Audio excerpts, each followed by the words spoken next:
Hello friends, कैसे हैं आप सब। उम्मीद करता हूँ बहुत अच्छे होंगे। फ्रेंड्स, आज हम काव्य प्रकाश में तृतीय उल्लास में जो आर्थी व्यंजना है उसको हम पढ़ने वाले हैं और जो भी महत्वपूर्ण प्रश्न होंगे उन सब के बारे में हम डिस्कस करने वाले हैं। आर्थी व्यंजना को पढ़ने से पहले काव्य प्रकाश के तृतीय उल्लास का नाम जान लेते हैं। दोस्तों, ये परीक्षा की दृष्टि से बहुत इम्पोर्टेंट है।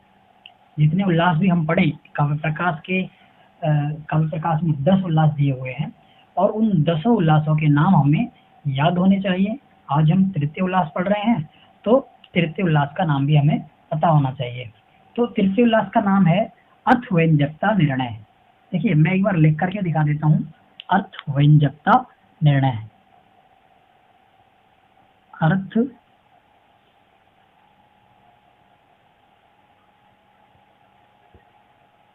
व्यंजकता निर्णय।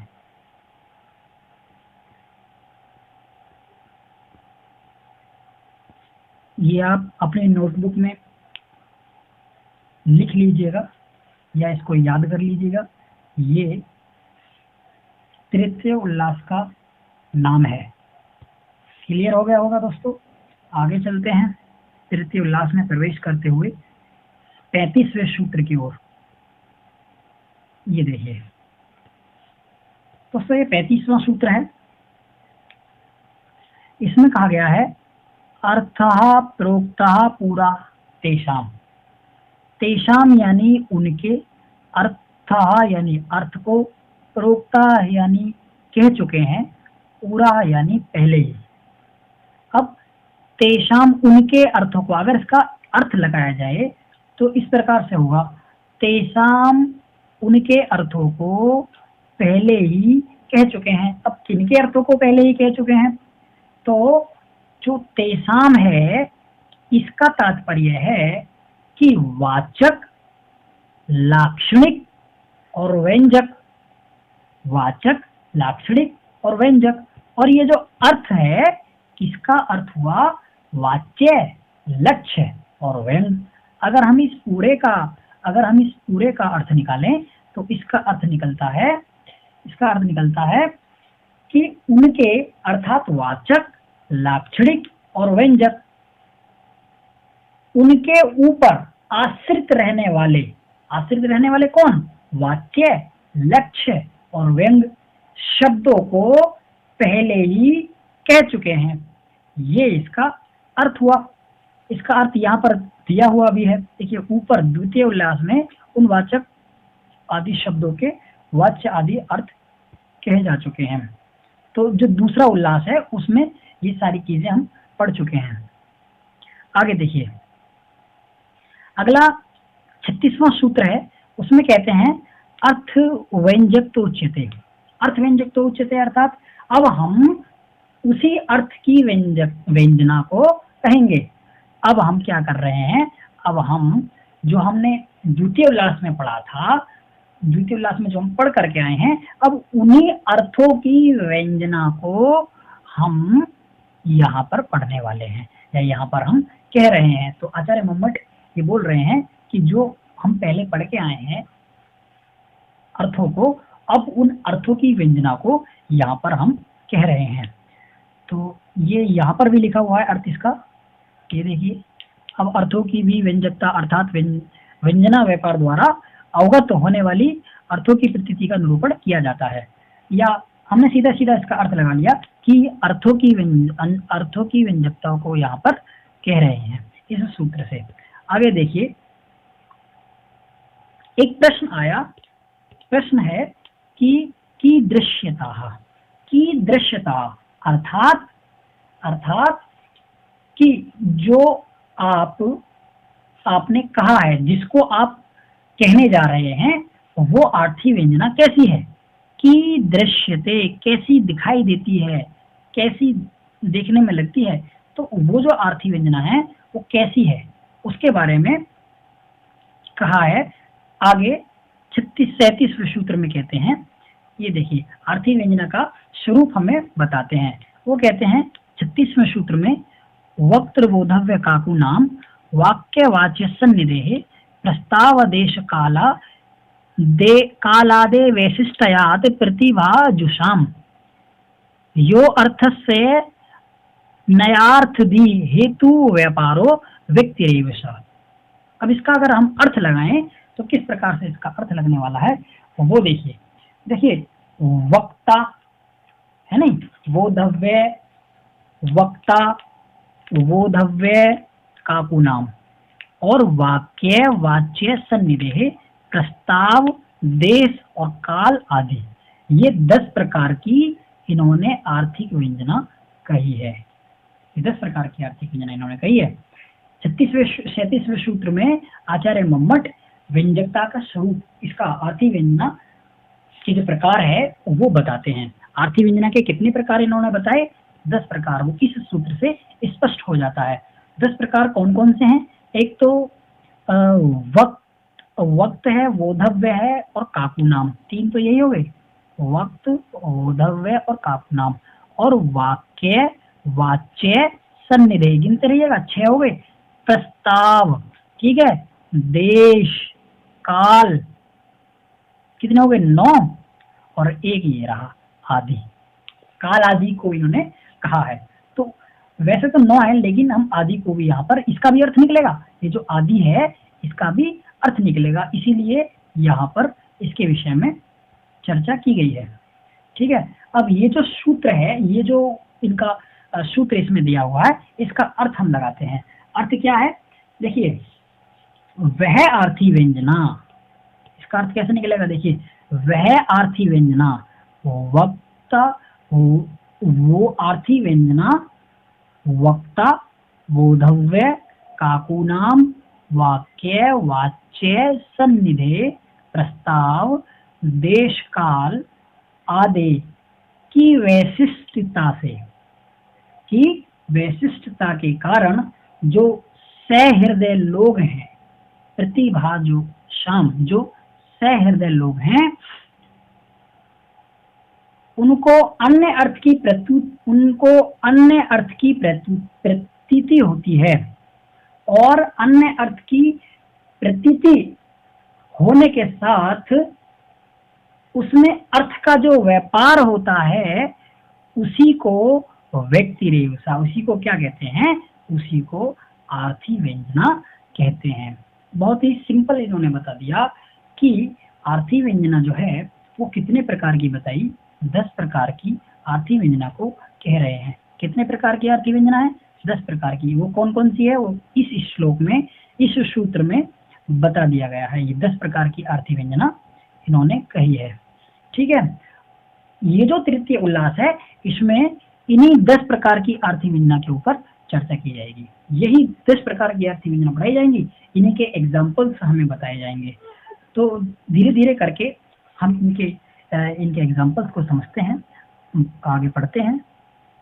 देखिए, यहाँ पर भी इसका अर्थ दिया हुआ है, आप चाहें तो स्क्रीनशॉट ले सकते हैं। चलिए आगे बढ़ते हैं कि इसी का अर्थ है, ये जो सूत्र है ना, ये वाला जो सूत्र है, इसी का अर्थ दे रखा है ये वाला। ठीक है, उसके बाद देखिए आगे बढ़ते हैं। अच्छा, अब देखिए, एक एक करके बताया था, एक एक करके कहा था कि आर्थी व्यंजना कितने प्रकार की बताई थी? 10 प्रकार की। कौन कौन सी बताई थी? कौन कौन सी बताई थी? वक्ता, बोध, काकू नाम, वाक्य, वाच्य, सन्निधि इत्यादि इत्यादि 10 प्रकार की बताई थी। तो अब वक्ता की वैशिष्ट से देखिए, वक्ता की वैशिष्ट से आर्थी व्यंजना किस प्रकार से निकलती है, उसका यहाँ पर एग्जाम्पल दिया हुआ है, उसको हम पढ़ेंगे। अब देखिए, ये है इसका एग्जाम्पल। देखिए क्या कहा जा रहा है इस एग्जाम्पल में? अति प्रथुल जल कुंभम गृत्वा समागतास्मि सखी त्वरितम श्रम स्वेद सलिल निश्वास निशः विश्रामयामि क्षणम। देखिए, इसका अर्थ हम निकालेंगे। इसका अर्थ क्या होगा? एक नायिका है और वो किसी दूसरी अपनी सखी जो है, प्रीति नायिका हम उसको कह सकते हैं, उसके पति के साथ रमण करती है। वो पानी भरने के लिए जाती है और पानी भरने के बहाने दूसरी जो उसकी सखी है उसके पति के साथ रमण करके संभोग करके, जो भी आप समझें, वो इस प्रकार का कार्य करके आती है और आकर के उसकी सखी को शक ना हो, उस पर शक ना हो, उसके लिए वो अपनी सखी से कहती है कि हे सखी, अति पृथुलम, अति यानी बहुत ज्यादा, पृथुलम यानी भारी, जल कुंभम, जल का कुंभ यानी ये जो जल का घड़ा है ये अत्यधिक भारी है। ठीक है ना।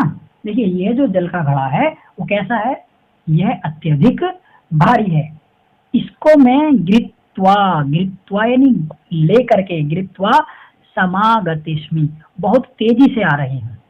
सखी त्वरितम, सखी से कहती है, हे सखी कि ये जो अति पृथुलम है यानी ये जो जल कुंभ है ना, ये बहुत ज्यादा भारी है और इसको मैं बहुत तेजी के साथ ले करके आ रही हूँ। और जिसके कारण क्या हो रहा है, वो आगे कहती है कि श्रम स्वेद, श्रम के कारण क्या हो रहा है, ये जो मेरे शरीर पर तुम्हें सफेद सफेद बूंदे, पसीने की जो बूंदे दिख रही हैं, ये इसी के कारण दिख रही हैं। श्रम के कारण ये जो मैं घड़ा तेजी से लेकर के आ रही हूँ, इसी के कारण मेरे शरीर पर ये बूंदे दिखाई दे रही हैं। और निश्वास, और मेरी जो सांस है वो बहुत तेजी से चल रही है।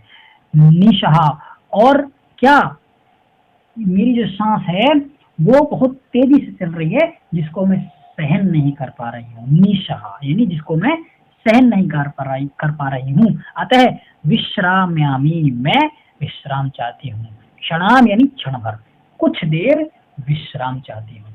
तो ये जो सूत्र है, ये जो अर्थ एग्जाम्पल इन्होंने दिया है, इसमें बताया गया है कि जो इसकी सखी है वो अपनी जो दूसरी सखी के पति के साथ रमण करके आती है और अपनी जो सखी है उसे झूठ बोलती है और कहती है कि ये जो आप मेरी दुर्दशा देख रही हो सखी, ये किसके कारण हो रही है, ये जो जल का कुंभ है ना, इसको मैं बहुत तेजी से लेकर के आ रही हूँ, जिसके कारण मेरे शरीर पर पसीना दिख रहा है, मेरी सांसें चल रही हैं। तो ये जो मेरी दुर्दशा हो रही है वो किसके कारण हो रही है, इस जल के कारण, इस जल के घड़े के कारण, तेजी से लाने के कारण हो रही है।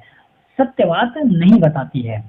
ठीक है। तो यहाँ पर ये जो व्यंजना निकलेगी, ये कौन सी व्यंजना निकलेगी, वो वक्ता व्यंजना निकलेगी। ठीक है। अब आगे देखिए, यहाँ पर देखिए इसका एग्जाम्पल भी दिया है, एग्जाम्पल का अर्थ भी दिया है। अगर आप चाहें तो इसका स्क्रीनशॉट ले सकते हैं। ये देखिए यहाँ से यहाँ तक ये इसका अर्थ दिया है, जो भी मैंने बताया ना अर्थ वही है। आगे देखिए, हमने ये पढ़ा कि किसके बेसिस से निकाली थी, अभी हमने वक्ता के बेसिस से हम अर्थ व्यंजना निकाल रहे थे। अब किसके, बोधव्य के बेसिस से अर्थ व्यंजना निकालेंगे।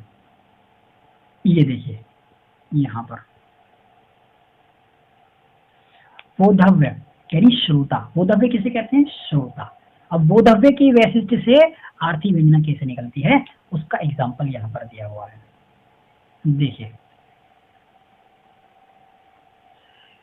एग्जाम्पल यहाँ पर है, इसको पढ़ लेते हैं एक बार। औन्निधम दुर्लभ्य, औन्दिनम दुर्लयम चिंताल सत्वयम सनिहा स्वासितम मम मंदभागिन्याः कृते सखी त्वामपि अहाहा परिभवति। देखिए इसके अंदर क्या कहा गया है वो एक बार देख लेते हैं कि इसमें कहती है कि हे सखी, हे सखी। यहाँ देखिए यहाँ पे कहती है कि हे सखी मुझ अभाग्नि के कारण, यहाँ देखिए